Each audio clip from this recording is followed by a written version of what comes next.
The church was suffocating its air, thick with the scent of polished wood and wilted roses.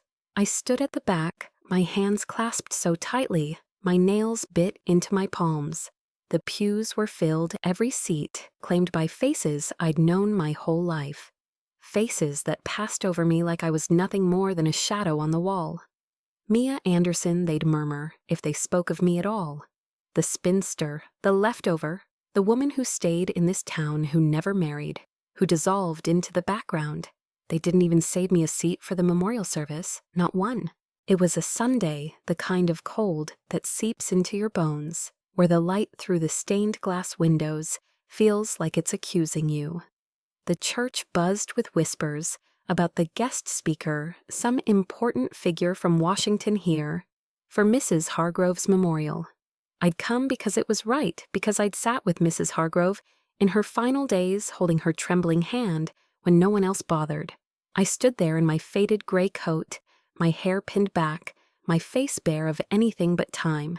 Invisible. Unwanted. They'd told me to stay silent. Not just today, but always.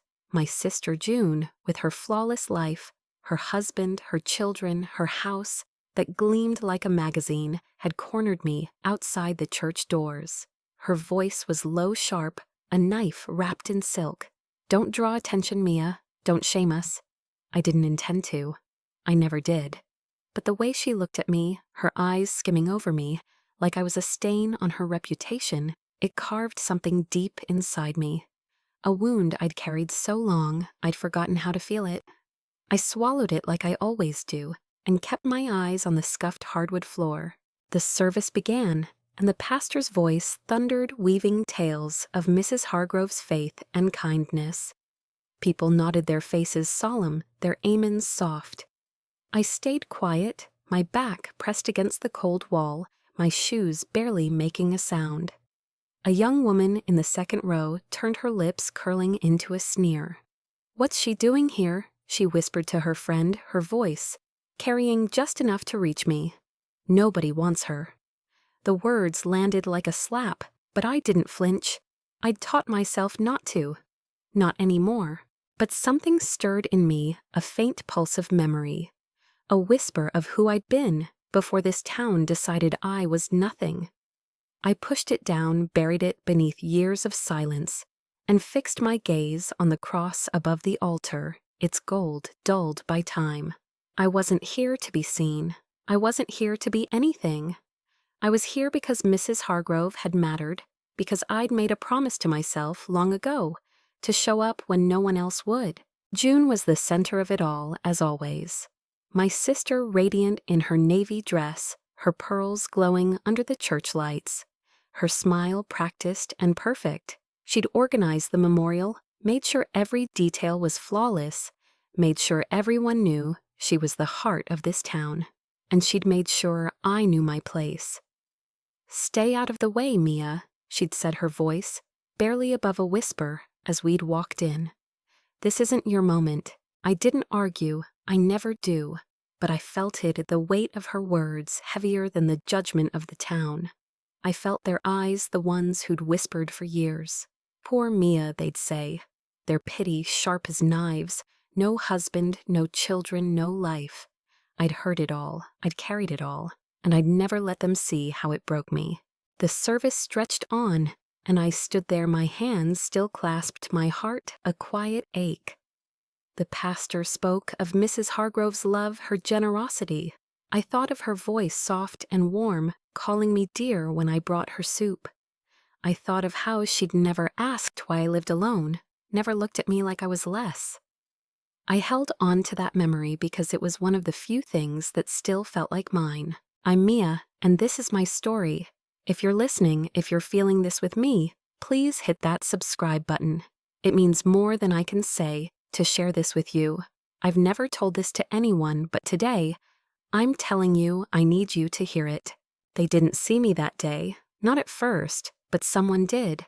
Someone who knew the truth I'd buried so deep, I barely recognized it myself. I can still feel the weight of their stares when it happened, the way the air shifted like the world held its breath. But I'm getting ahead of myself. Let me take you back to that moment, to the church, to the silence that shattered everything. The whispers grew louder as the guest speaker was announced. A Secret Service director, they said, someone who'd known Mrs. Hargrove's son, lost years ago in a mission no one spoke of. I didn't catch the name. I didn't care to. I just wanted to survive this, to slip out the back. When it was over, to return to my small house, with its creaking floors and its solitude. The organ played its notes, low and mournful, and the pastor's voice softened, calling the speaker forward. I kept my eyes down, unwilling to look at another stranger who'd never know me. But the room changed, grew still heavy, the kind of quiet that presses against your skin. I heard footsteps, deliberate and measured, moving down the aisle. I didn't look up, but I felt it. Something was coming, something I couldn't escape. "Mia Anderson," a voice said. Deep, steady, like it carried a truth I'd spent years hiding. My heart stopped. I lifted my eyes, and there he was. A man in a black suit, his badge catching the light. His face etched with lines that spoke of years and secrets. His eyes found mine, and they held something. Recognition, respect, a weight I hadn't seen in so long. I'd forgotten what it felt like. "Ma'am," he said, and the room seemed to fracture, gasps rippling through the pews. He took a step closer, and then, God help me, he bowed. Not a nod, not a gesture, but a deep, reverent bow. His head lowered, as if I were someone who mattered. "We owe you everything." I didn't move. I didn't breathe. My hands trembled my coat. Suddenly too heavy, my world tilting on its axis. June's face was a mask of shock, her pearls forgotten. The young woman in the second row stared. Her sneer gone, her mouth open. The pastor gripped the pulpit, his knuckles white. They'd shamed me in silence. They'd told me to stay quiet. But in that moment, silence wasn't mine to hold anymore. I stood there, my heart pounding, my past rushing back like a tide I couldn't stop. The church, the town, the years of being nothing. They all fell away, and I was somewhere else, somewhere I'd locked away. A place of cold nights and coded messages of orders, given in whispers of lives saved and lost. A place where I was Vanguard, not Mia, not the spinster, but someone who carried the weight of a nation's secrets. I wanted to speak, to tell him he was mistaken, to push it all back into the dark. But his eyes held mine, and I saw it, the truth. He knew the truth I'd hidden. He straightened, his badge glinting, and the room waited breathless for what came next. I'm not sure how I stayed standing. My legs felt like they'd give out, but I didn't move. I couldn't. Not when he'd said my name like it was a prayer. Not when he'd bowed like I was someone worth honoring. The church was silent now, the kind of silence that deafens you. And in that silence I felt it, the crack in the wall I'd built around myself. The one that held back everything I'd been, everything I'd done. It was breaking, and I wasn't ready. But he was still there, watching me, waiting. And I knew this was only the beginning. The church was a vacuum, the silence so thick it pressed against my chest. The Secret Service director stood there, his badge glinting under the stained glass light, his eyes locked on mine. "We owe you everything," he'd said, and the words hung in the air, heavy as a storm cloud. My hands trembled, still clasped tight, my gray coat suddenly too warm, too heavy. June's face was frozen, her pearls forgotten. Her perfect composure cracked. The young woman who'd sneered at me clutched her purse, her eyes wide, her smirk gone. The pastor gripped the pulpit, his knuckles white, as if he could anchor the room from tilting. But it was tilting my world, my carefully built walls, everything I'd buried. I wanted to run, to slip out the back door and vanish into the cold Sunday air. But I couldn't, not now, not when he'd said my name, Mia Anderson, like it was a key to a door I'd locked long ago. I forced my eyes to the floor, to the scuffed hardwood, to anything but the man in the black suit who'd bowed to me. Bowed. Like I was someone who mattered. The room was still, the kind of still that makes your heartbeat sound like thunder. I felt their stares. June the pastor, the town boring into me, waiting for me to speak, to explain to be something other than the nobody they'd decided I was. But I didn't speak. I couldn't. My throat was tight, my breath shallow, and all I could do was stand there, my hands shaking my past, clawing its way to the surface. For a moment, I wasn't in the church. I was somewhere else, somewhere cold and dark, where the air smelled of damp earth and gunpowder. I was 26, my boots sinking into mud, my breath fogging in the night. Vanguard, they'd called me. My code name whispered over radios, a name that carried weight in rooms I'd never see. I remembered the weight of a rifle in my hands, the ache in my shoulders, the way my voice stayed steady as I gave orders to men twice my age. Hold the line, I'd said my words, cutting through the chaos. We don't break, and we didn't. Not that night, not ever. I blinked and the memory dissolved, the church snapping back into focus. The director was still there, his eyes patient, like he knew I was somewhere else, like he knew exactly where I'd been. I wanted to tell him he was wrong, that I was just Mia, just the woman who lived alone in a house with creaking floors, who brought casseroles to widows and sat in the back of the church. But his gaze held me, and I saw it, the truth. He carried the truth I'd spent years hiding. I looked away, my heart pounding, my hands still clasped, like they could hold me together. I'm Mia, and I'm telling you this because I need you to understand. I need you to feel what it was like, to stand there, to feel the weight of a past I'd buried, to know that everything I'd been was rushing back, and I wasn't ready. If you're with me, if you're listening, please subscribe. It means more than you know to share this, to let you see me, maybe for the first time. The service hadn't resumed. The organ was silent, the pastor still gripping the pulpit, the congregation frozen. I felt June's stare sharp and desperate, like she was trying to rewrite the moment in her head. She'd always been the golden one, blonde charming, the one who married well, who built a life that sparkled. I was the shadow, the one who stayed behind, the one who didn't shine. She'd made sure I knew it, her words always laced with pity or disdain. You're lucky to have us, Mia, she'd say, as if my life was a debt I owed her. What would you do without family? I'd never answered. I just nodded, swallowed the hurt, and kept going. But now, standing there with the director's words echoing in my ears, I remembered a different time, a different Mia.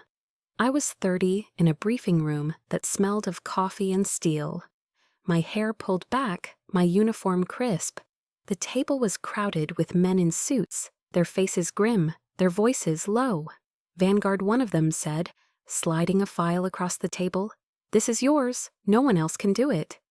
I'd opened the file, my hands steady my eyes, scanning the pages, codes, coordinates, names I'd never forget. I'd nodded, not because I was fearless, but because I'd learned to carry fear like a weapon. I'll handle it, I'd said, and I did. I always did.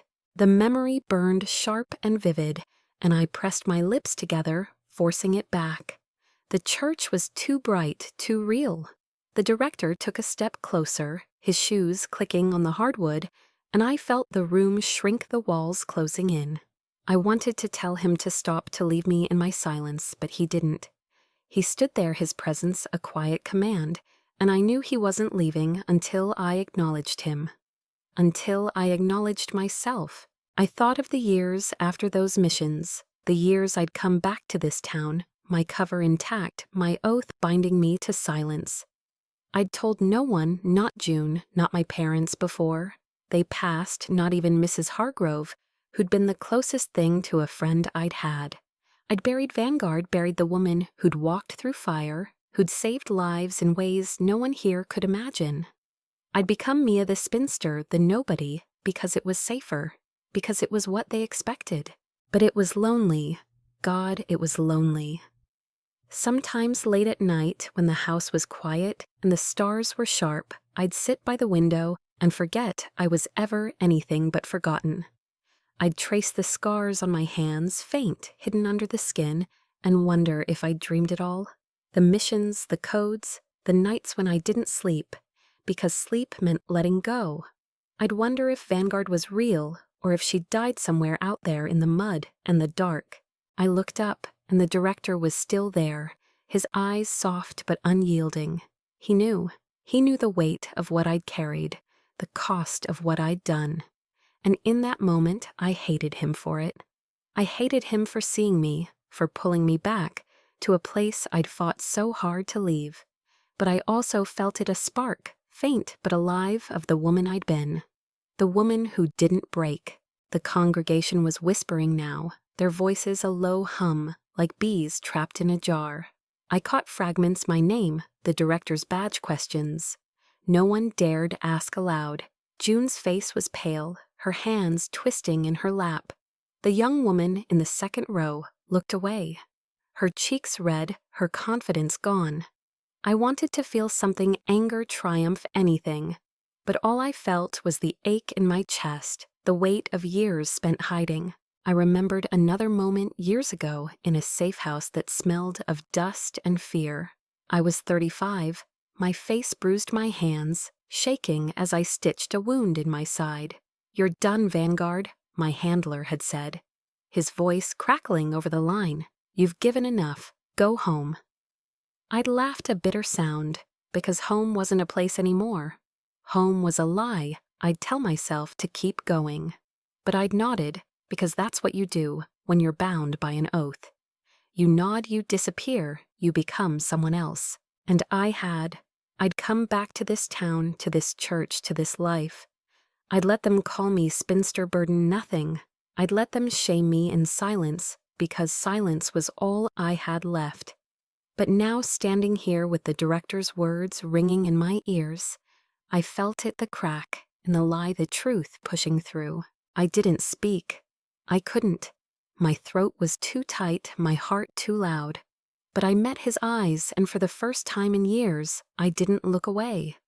I saw the respect there, the gratitude, the weight of what he knew. And I felt it too, the weight of what I'd done, what I'd sacrificed, what I'd carried alone.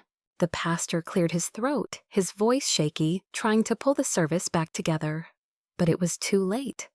The room had changed, the air charged with something no one could name. The director stepped back, but his eyes stayed on me, a silent promise that this wasn't over, that I wasn't done. I stood there, my hands still clasped my coat, still heavy, but something was different, something was alive. And I wasn't sure if I was ready for it, but it was here and it wasn't going away. The church service ended in a blur, the organ's final notes trembling in the air like a held breath. I slipped out the back door before anyone could stop me, my gray coat flapping against my legs, the cold biting my face. The Secret Service director's words, "We owe you everything," echoed in my head. Each syllable a stone dropped into the still water of my life. I didn't look back, didn't wait to see June's face, or hear the whispers that followed me. I walked home, my shoes crunching on the gravel, my hands still clasped, as if they could hold me together. But inside, something was unraveling, and I wasn't sure I could stop it. I'm Mia Anderson, and I'm telling you this, because I need you to see me, to know what it's like to carry a truth no one wants to hear. If you're still here, if you're feeling this with me, please hit that subscribe button. It's a small thing, but it means I'm not alone in this, that someone out there is listening. The days after the memorial were heavy, the town's judgment sharper than ever. People didn't ask me about. The director didn't dare bring it up. Instead, they watched me, their eyes narrow, their whispers louder. What was that about? They'd mutter in the grocery store, their carts blocking my way. Who does she think she is? I kept my head down, my basket, filled with the usual bread milk, a can of soup, and paid without meeting the cashier's gaze. But I felt it, the weight of their curiosity, their disdain, their need to keep me small. June called the next day, her voice tight through the phone. "What was that, Mia?" she demanded, not waiting for me to answer. "You made a spectacle. You embarrassed me." I stood in my kitchen, the receiver pressed to my ear, the linoleum cold under my feet. I wanted to tell her it wasn't my doing, that I hadn't asked for the director to say my name, to bow, like I was someone who mattered. But I didn't. I said I'm sorry, because it was easier, because it was what she expected. She huffed her silence louder than her words and hung up. I set the phone down my hand, steady my heart, anything but. The town had always been like this, its judgment a slow poison. I'd grown up here in a house, just down the street, from the church with parents who loved me but never understood me. June was the star, the one who sang in the choir, who married young, who built a life that fit the town's expectations. I was the quiet one, the one who left for years and came back changed, though no one asked why. They called me spinster by the time I was 30, burdened by 40. Poor Mia, they'd say, their pity a blade. She's got nothing, but I had something. I had memories I couldn't share, scars I couldn't show. I had nights when I woke, gasping, the smell of gunpowder still in my nose, the echo of orders I'd given ringing in my ears. I had Vanguard, the woman I'd been locked away in a box I never opened. And I had kindness, the kind I gave without expecting anything back, because it was all I could do to keep going. I volunteered at the community center, teaching kids to read their small hands, clutching pencils, their eyes bright with questions. Miss Mia, why don't you have kids? One asked, her voice innocent, her words a dart. I smiled, tucked a stray hair behind her ear, and said, I've got all of you. They laughed, and I laughed with them, but inside I felt the ache, the years of choices. I'd made the lives I'd saved at the cost of my own. At the diner where I went for coffee on Thursdays, the waitresses were kind but distant. Just black right, Mia, they'd say, pouring without looking at me. I'd nod, sip the bitter brew, and listen to the chatter around me. Younger women, their voices loud, their lives spilling over with plans, weddings, babies, trips to the city. Can you imagine being her one? Said once, her eyes flicking to me, her friend giggling. Stuck here alone forever. I kept my eyes on my cup, my fingers tracing the handle, my face blank. But I heard it, felt, it carried it home like a stone in my pocket. I thought of a night, years ago, in a desert so vast it swallowed sound.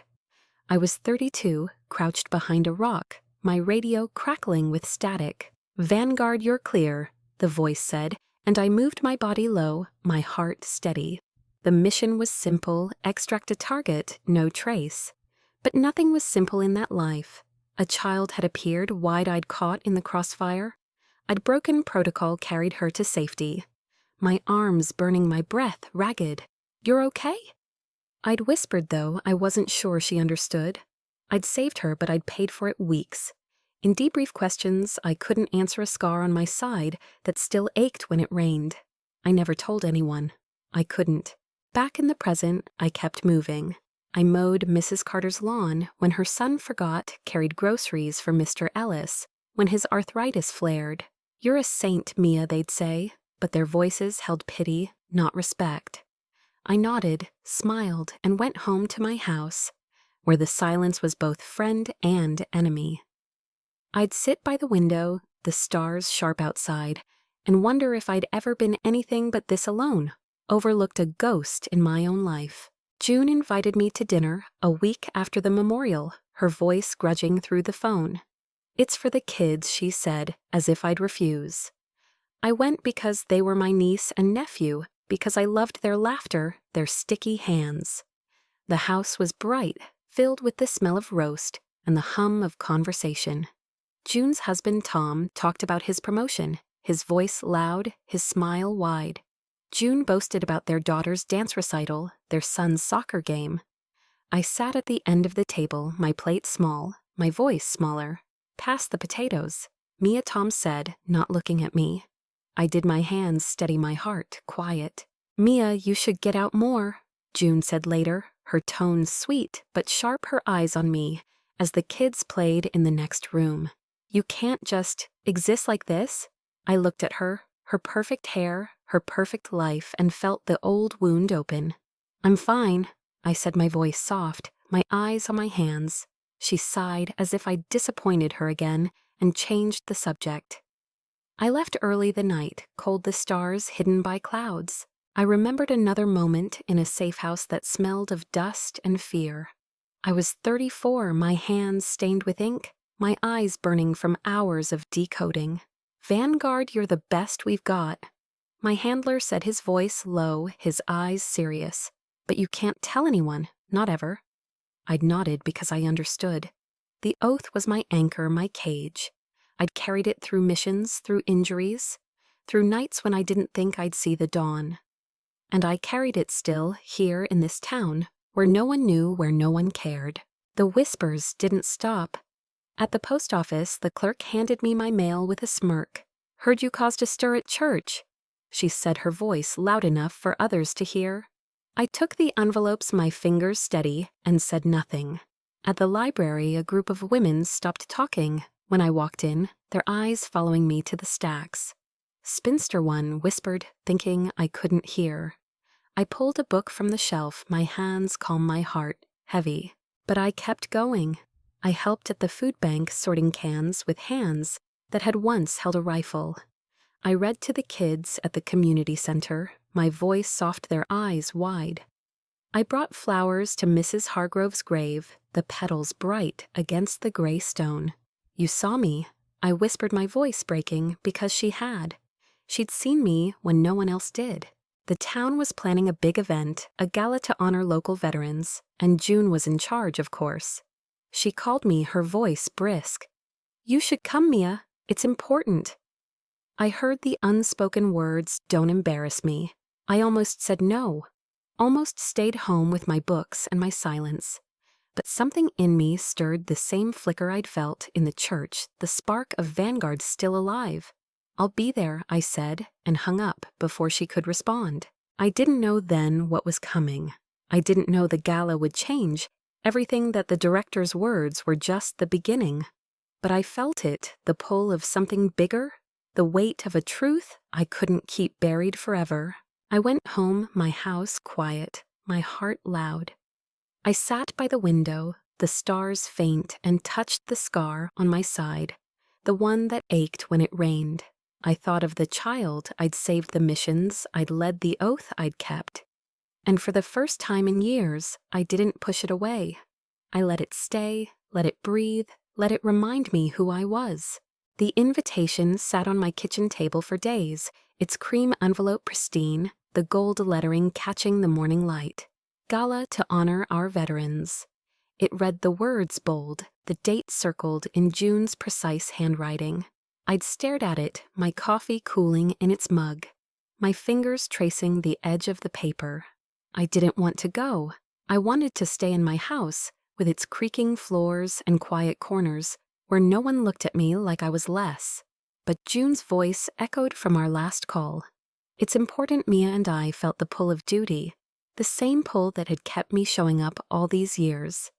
"I'm Mia Anderson, and I'm telling you this because I need you to feel what it was like to walk into that night, to carry a truth no one saw. If you're with me, please hit that subscribe button. It means I'm not alone in this, that you're here listening." The gala was a week away, and the town was buzzing. Banners hung across Main Street, their red, white, and blue flapping in the wind. The diner hummed with talk of who'd be there, veterans, politicians, maybe even someone from the Capitol. I listened, my coffee bitter, my eyes on the counter. "June's outdone herself," a waitress said, pouring for the table next to me. "It's gonna be grand." I nodded, though no one saw, and left my tip under the saucer. Grand wasn't for me. Grand was for June, for the town, for the people who shone. I was the shadow, the one they forgot. I almost didn't go. The night before, I stood in front of my closet, my hands trembling, my reflection pale in the mirror. My gray coat hung there next to a dress I hadn't worn in years. Black, simple, the kind of dress that didn't ask for attention. I touched its fabric, soft but heavy, and thought of the last time I'd worn it, years ago at a funeral for someone I'd barely known. I'd stood in the back then too, my presence unnoticed, my grief silent. I didn't want to go to the gala, didn't want to face June's sharp eyes, or the town's whispers, still raw from the church memorial. The Secret Service director's words. "We owe you everything," hadn't faded, but they felt like a dream. Something I'd imagined in the quiet of my house. I closed the closet door, my heart heavy, and went to bed. But morning came, and with it a stubborn spark. Maybe it was Mrs. Hargrove's memory, her kind eyes urging me to show up. Maybe it was the kids at the community center, their laughter reminding me I could still give something. Or maybe it was Vanguard that buried part of me whispering that I wasn't done. I pulled the dress from the closet, ironed it with careful hands, and pinned my hair back. I looked in the mirror, my face plain, my eyes tired but steady. "You can do this," I whispered, though I wasn't sure I believed it. The gala was at the town hall, a building that gleamed with new paint and old pride. I walked there the night, cold the stars sharp above. My dress felt foreign, too elegant for the woman I'd become, but I kept my head high, my steps sure. The parking lot was full cars, shining under the streetlights, their owners already inside, their laughter spilling out. I paused at the door, my hand on the handle, my heart loud. I could leave, I thought. I could go home, let June have her night. Let the town keep its story of me, but I didn't. I opened the door and stepped inside. The hall was transformed, its ceiling draped with lights, its tables covered in white linen. A band played softly their music, mingling with the clink of glasses and the hum of voices. I stood at the edge, my hands clasped my dress, blending into the shadows. People moved past me, their dresses bright, their smiles brighter. I saw June radiant in red, her pearls gleaming, her laugh carrying across the room. She was the center, as always, her husband at her side, their friends orbiting like stars. I stayed where I was, my back to the wall, my presence unnoticed. They'd seated me at the back, of course. A small table near the kitchen, its cloth slightly wrinkled, its chairs mismatched. My name was on a card, handwritten, the ink smudged. I sat, my hands in my lap, my eyes on the centerpiece, a single candle, its flame flickering. The other seats were empty, the guests assigned to them already mingling elsewhere. I didn't mind, I was used to it, but I felt it, the sting of being forgotten, the weight of being less. June approached, her smile tight, her eyes scanning me like I was a problem to solve. "You came?" she said, her voice polite but cold. "I wasn't sure you would." I nodded, my lips pressed together, my hands still. "Try to blend in, Mia." She added, her tone softer but no kinder. "This is a big night." She turned away before I could respond, her dress swishing, her attention already elsewhere. I watched her go, my heart quiet, my face blank. The speeches began, the mayor's voice booming through the microphone, praising the veterans, the town, the country. People clapped, their faces proud, their eyes bright. I listened, my hands clasped, my thoughts drifting. I thought of a night in a jungle, the air thick with heat. My radio silent. I was 30, my face streaked with dirt, my orders clear. "Vanguard, you're the only one who can get through," my handler had said. I'd nodded, my heart steady, and moved my body low, my mission everything. I'd succeeded, but not without cost. A teammate lost a scar on my arm, a weight I'd carry forever. I never told anyone. I couldn't. A woman at the next table laughed, her voice loud, her words sharp. "Look at her sitting there like she belongs." She said, her eyes on me, her friend smirking. "What's she even doing here?" I kept my eyes on the candle, its flame steady, despite the draft. I didn't flinch, didn't look up, but I heard it, felt it, added it to the pile of hurts I carried. "Spinster," another voice, whispered softer but no less cruel. "Nobody." I traced the edge of the tablecloth, my fingers calm, my heart heavy. The band played on, the speeches continued, and I sat there, my dress too heavy, my presence too small. I thought of leaving, of slipping out the side door, of letting the night belong to June and the town. But something held me there, the same stubborn spark that had made me come, the same flicker of Vanguard still alive. I thought of Mrs. Hargrove, her hand in mine, her voice soft. "You're stronger than you know, dear," she'd said. I held on to that because it was all I had. The room grew louder, the air charged with anticipation. The mayor announced the final speaker, someone important, someone from Washington. I didn't catch the name, didn't care. I just wanted to get through this, to go home to my quiet house, to bury the memory of the church of the director's bow, of the truth I couldn't escape. But the room shifted, the voices quieting, the lights dimming. I felt it, the same prickle I'd felt in the church, the sense that something was coming. I kept my eyes on the candle, its flame dancing its light, small but steady. I didn't look up, didn't dare. But I heard the footsteps, heavy and deliberate, moving through the hall. I felt the eyes of the room, the weight of their attention, shifting, turning, focusing. My hands tightened in my lap, my heart loud, my breath shallow. Mia Anderson, a voice said, deep and resonant, cutting through the noise like a blade. I froze my world, tilting my past, rushing back. I knew that voice knew what it meant, and I knew in that moment that there was no going back. The air in the town hall thickened, the hum of voices fading to a hush, as the name Mia Anderson hung like a struck bell. My hands froze in my lap, the black dress suddenly too tight, the candle's flame blurring before my eyes. I didn't look up. I couldn't. The voice, deep and steady, was the same one from the church, the one that had said, "We owe you everything," the one that had bowed and cracked open the life I'd buried. My heart pounded, each beat a hammer against the walls I'd built, and I felt the room shift, the weight of every eye turning toward me.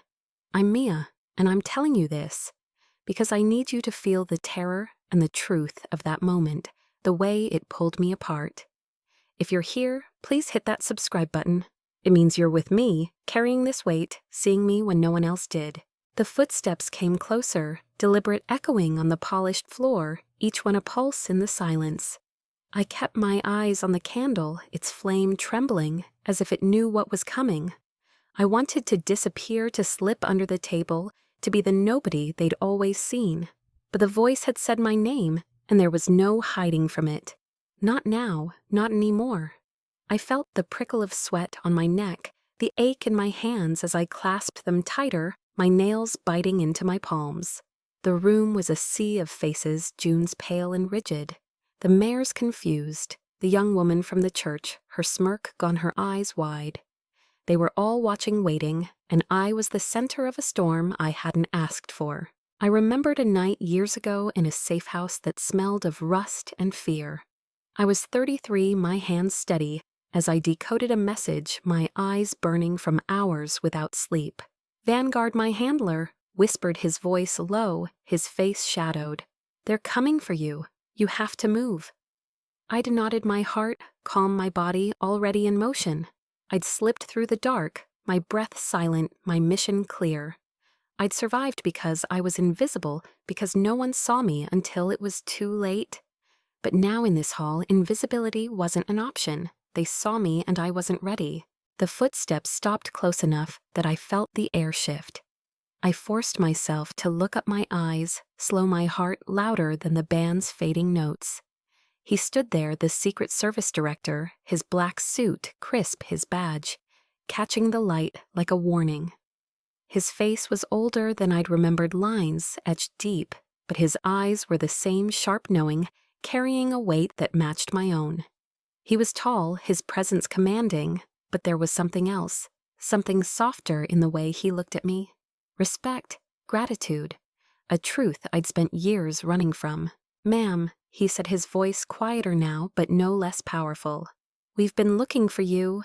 The words were almost the same as in the church, but they landed differently here in this glittering hall, with the town watching, their breaths held.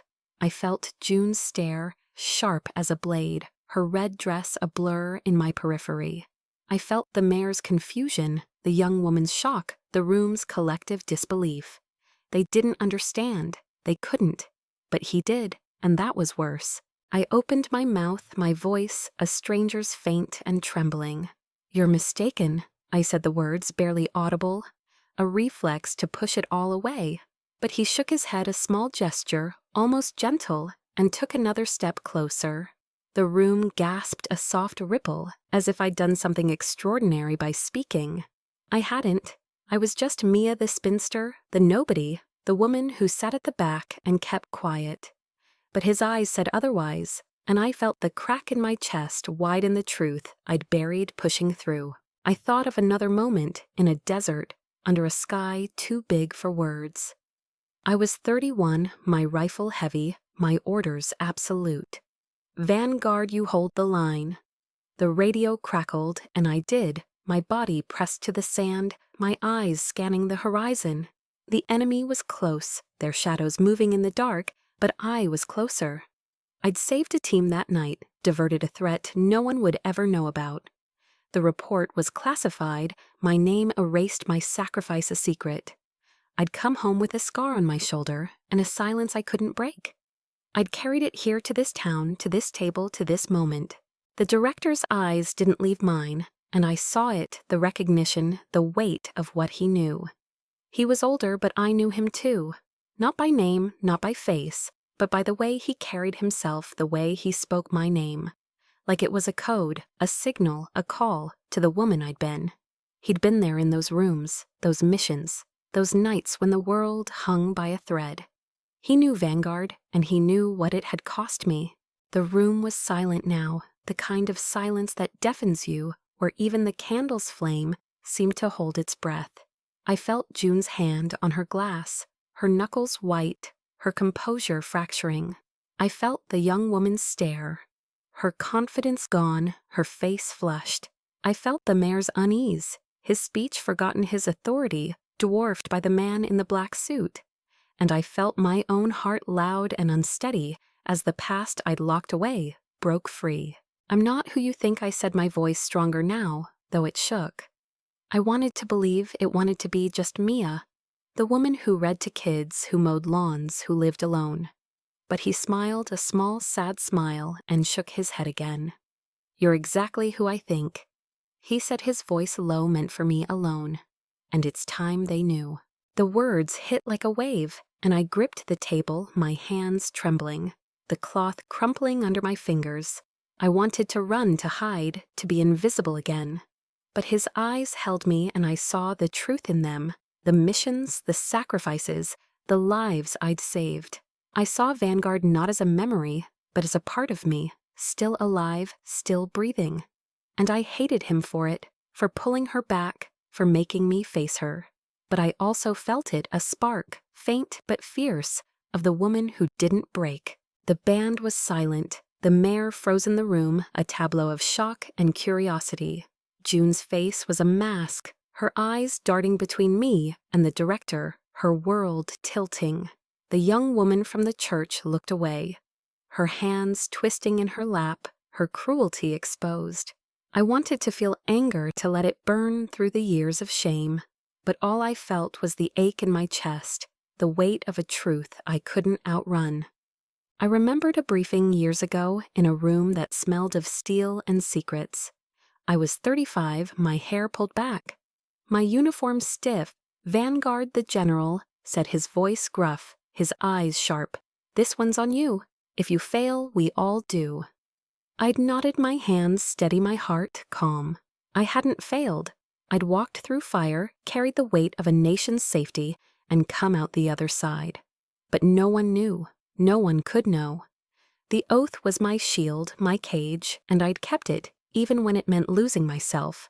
The director took another step, his presence filling the space, his authority undeniable. He glanced at the room, his eyes sweeping over the faces, June the mayor, the young woman, the veterans in their pressed uniforms. Then he looked back at me, and his voice was clear, carrying to every corner of the hall. "Mia Anderson," he said, and the room inhaled a collective breath. "We've waited too long to thank you." I shook my head, my eyes burning, my hands gripping the table like it could anchor me. "Please," I whispered the word, a plea, a prayer. But he didn't stop. He stood there, his badge gleaming, his eyes steady, and I knew what was coming. I knew he was about to say it, to speak the truth I'd hidden, to call me by the name I'd left behind. And I wasn't ready, but it didn't matter. The room was waiting, the candle was burning, and Vanguard was rising, whether I wanted her to or not. The town hall was a held breath, the silence so sharp it cut. The Secret Service director stood before me, his black suit a shadow against the gala's glittering lights. His eyes locked on mine with a reverence that burned. "Mia Anderson," he said again, his voice steady each word, a stone dropped into the still water of my life. My hands gripped the table, the wrinkled cloth crumpling under my fingers, the candle's flame trembling as if it felt the weight of what was coming. I wanted to run, to vanish into the night, to be the nobody they'd always seen. But his gaze held me, and I felt it, the crack in my chest, splitting wide, the truth I'd buried rising like a tide. "I'm Mia, and I'm telling you this because I need you to feel the terror and the power of that moment, the way it broke me open. If you're here, please hit that subscribe button. It means you're with me, seeing me carrying this truth when I couldn't." The room was frozen, faces caught in shock. June's pale and rigid, her red dress stark against her white knuckles. The mayor's, his mouth half open, his authority dwarfed. The young woman from the church, her eyes with her cruelty exposed. They stared, waiting their whispers, silenced their judgment, suspended. The director's badge gleamed under the chandelier, a symbol of a world they'd never know, a world I'd left behind. But he brought it back, and I wasn't ready. "No," I whispered, my voice a thread barely audible over the pounding in my ears. "You've got the wrong person." It was a lie, a reflex, the last shield I had. I was Mia Anderson, the spinster, the nobody, the woman who sat at the back and kept quiet. Not her, not Vanguard. But he shook his head, his smile small, almost tender, and stepped closer, his shoes clicking on the polished floor. "Vanguard," he said, his voice low but clear. The codename a sacred thing, a key to a door I'd locked years ago. The room gasped a sharp intake of breath, as if the word itself carried power. My heart stopped, my hands trembling, the table no longer enough to hold me. Vanguard. He'd said it, spoken the name I'd buried, the name that had defined me in rooms of steel and secrets in nights of mud and gunfire. I shook my head, my eyes burning, my throat tight. "Please," I said louder now, a plea to stop, to let me stay hidden. But he didn't. "Mia Anderson, codename Vanguard," he said, his voice rising, filling the hall with a reverence that made the chandelier's light seem dim. "Former director of covert operations, special task force. The woman who saved countless lives, who led missions no one else could, who carried the weight of our nation's safety in silence. Each word was a hammer, breaking the walls I'd built, exposing the truth I'd hidden." The room was a statue, every face turned to me, every eye wide, every breath held. June's glass slipped from her hand, shattering on the floor, the sound swallowed by the silence. The young woman clutched her purse, her face flushed, her smirk a memory. The mayor leaned forward, his speech forgotten, his world rewritten. I couldn't breathe, my dress was too tight, my hands too heavy, my heart too loud. I started, my voice breaking, but he raised a hand, gentle but firm, and I stopped. His eyes were steady, carrying a truth I couldn't deny, a gratitude I couldn't escape. "You're," he said, his voice soft, "meant for me alone, and we've waited too long to say it." I closed my eyes, the room spinning, the candle's flame a blur behind my lids. And I was there in the moment that defined me, the sacrifice I'd never spoken of. It was 10 years ago, a mission in a city that smelled of smoke and fear. I was 38, my hair pulled back, my uniform replaced by civilian clothes, my codename, my only identity.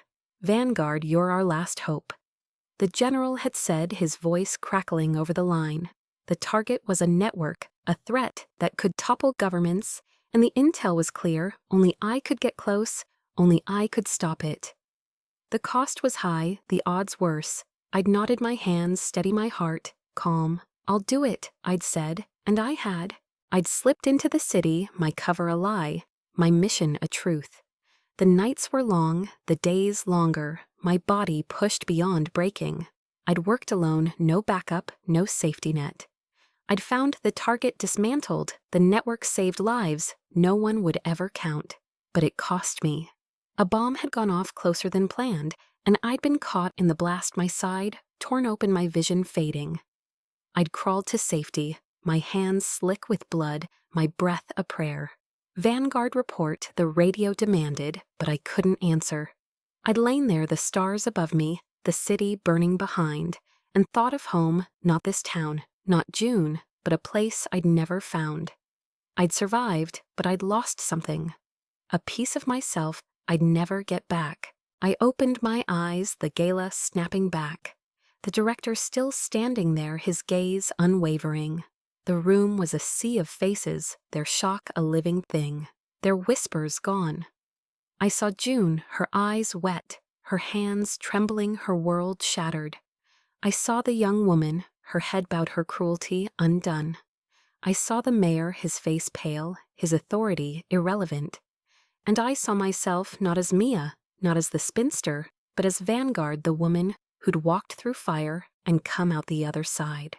I didn't want this, I said, my voice steady now, though it shook with the weight of years. I never asked for this. It was true. I'd never wanted recognition, never wanted the light.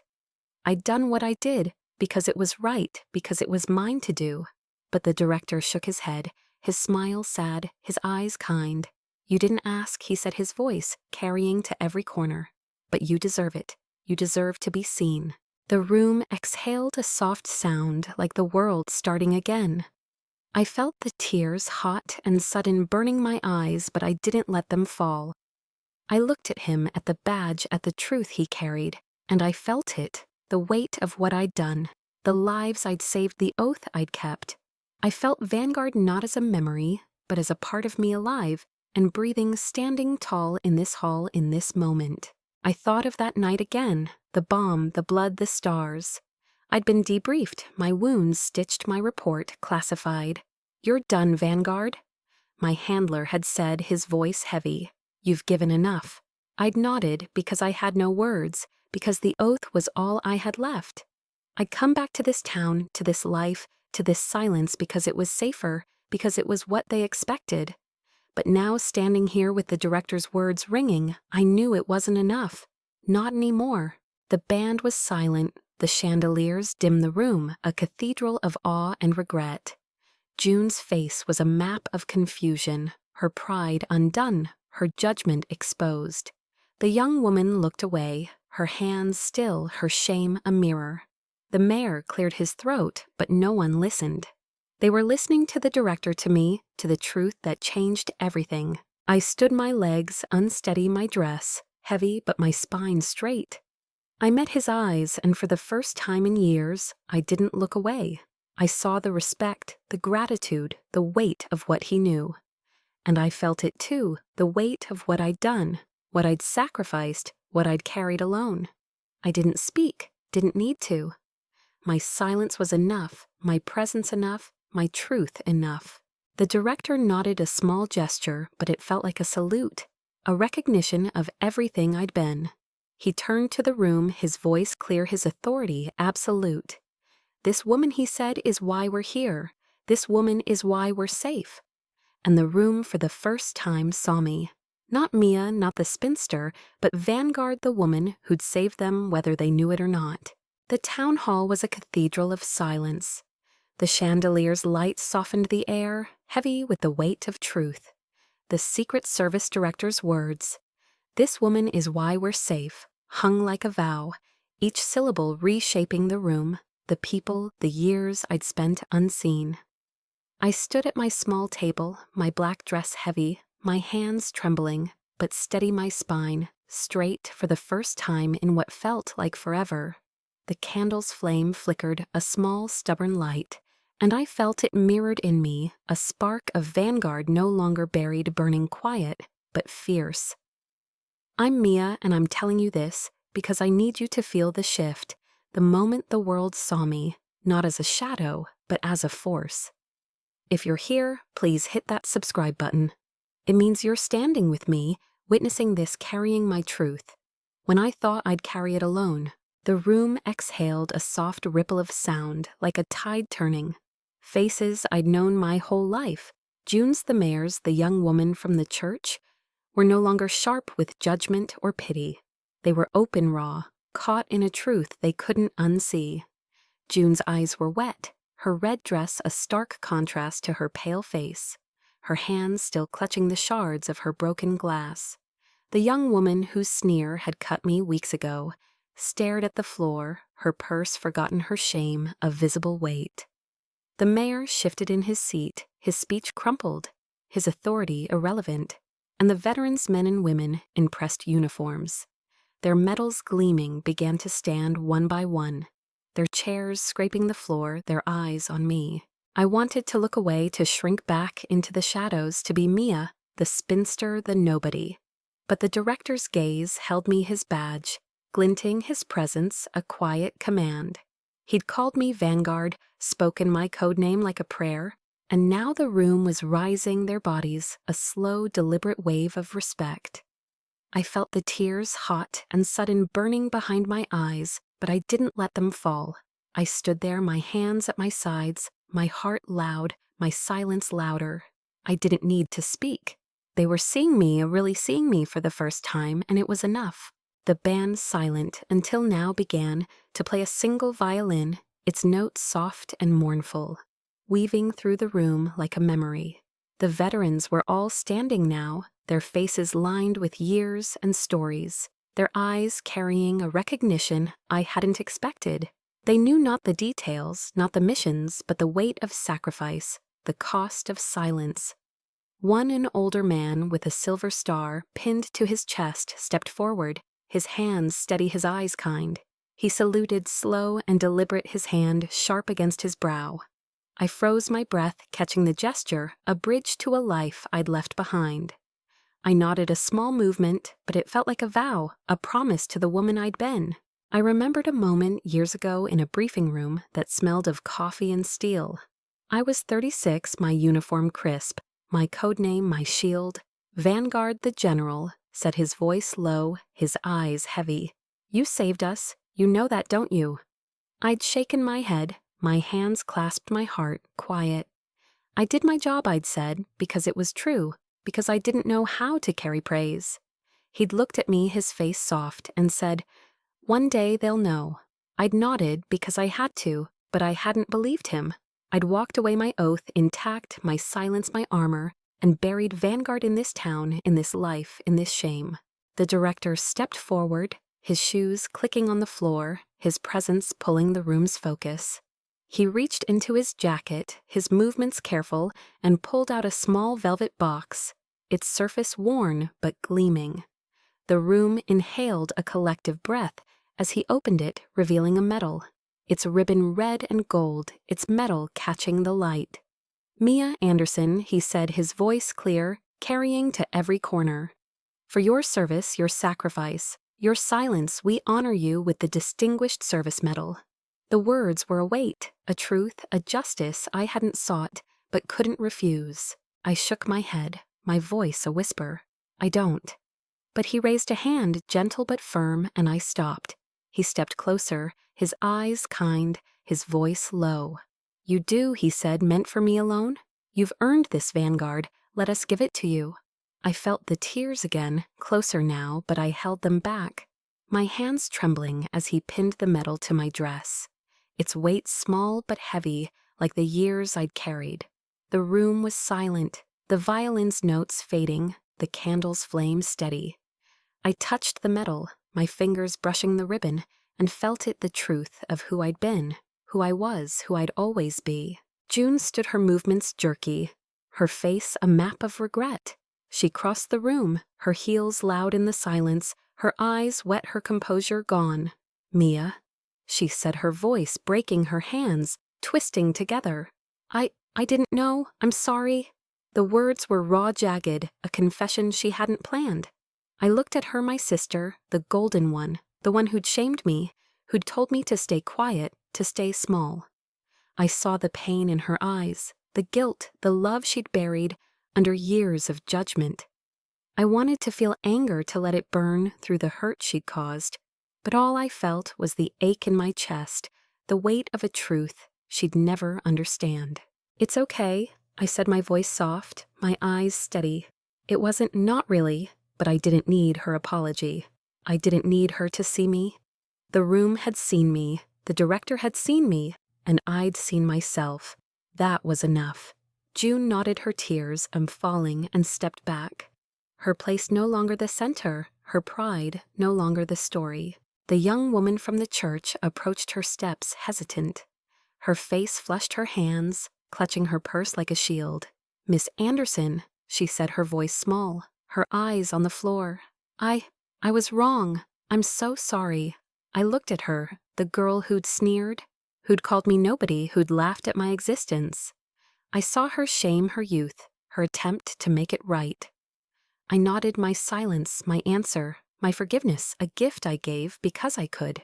She backed away, her head bowed, her lesson learned. The veterans came next one by one, their salutes sharp, their eyes kind. They didn't speak, didn't need to. Their gestures were enough, their respect, a language I understood. I nodded to each, my heart, full, my silence a bridge between us. The mayor stood, his voice shaky, and tried to speak, but the director raised a hand and he sat, his words unnecessary. The room was mine now, not because I'd taken it, but because I'd earned it, because Vanguard had earned it. The director stepped back, his eyes still on me, his nod a final gesture. He saluted slow and deliberate, his hand steady, his badge gleaming. The room followed a wave of hands, rising a sea of respect I'd never imagined. I stood there, my medal heavy, my dress a weight, my heart louder than the silence. I didn't salute back. I didn't need to. My presence was enough, my truth enough, my silence enough. I thought of that night again, the bomb, the blood, the stars. I'd survived, but I'd lost something, a piece of myself, a home I'd never found. I'd come back to this town, to this shame, because it was easier, because it was what they expected. But now, standing here with the medal on my chest, the salutes around me, the truth in the air, I knew I wasn't that woman anymore. I was Mia. I was Vanguard. I was both, and I was enough. The violin played on its notes, a thread through the silence, the room a tapestry of reverence and regret. I looked at the candle, its flame steady, its light small but fierce. I touched the metal again, my fingers tracing the ribbon, and felt it, the peace. I hadn't known I needed, the justice. I hadn't sought the redemption I hadn't believed in. I didn't speak, didn't need to. The room saw me and I saw myself. And in that moment I was whole. The gala faded into the night, its lights dimming, its voices softening, until all that remained was the echo of truth. I stood at my small table, the distinguished service medal pinned to my black dress, its weight a quiet reminder of who I'd been, who I was. The room had changed, the air no longer heavy with judgment, but soft with reverence. The faces no longer sharp, but open, humbled. June's tears had dried her red dress, a muted glow as she watched me. Her silence a new language between us. The young woman from the church had slipped away, her shame a lesson she'd carry. The veterans' salutes lingered in my memory, their eyes a mirror to my own unspoken stories. The Secret Service director had nodded one last time, his badge a final glint, before he stepped back, his mission complete. I'm Mia Anderson, and I'm telling you this because I need you to feel the peace that came after the quiet power of being seen.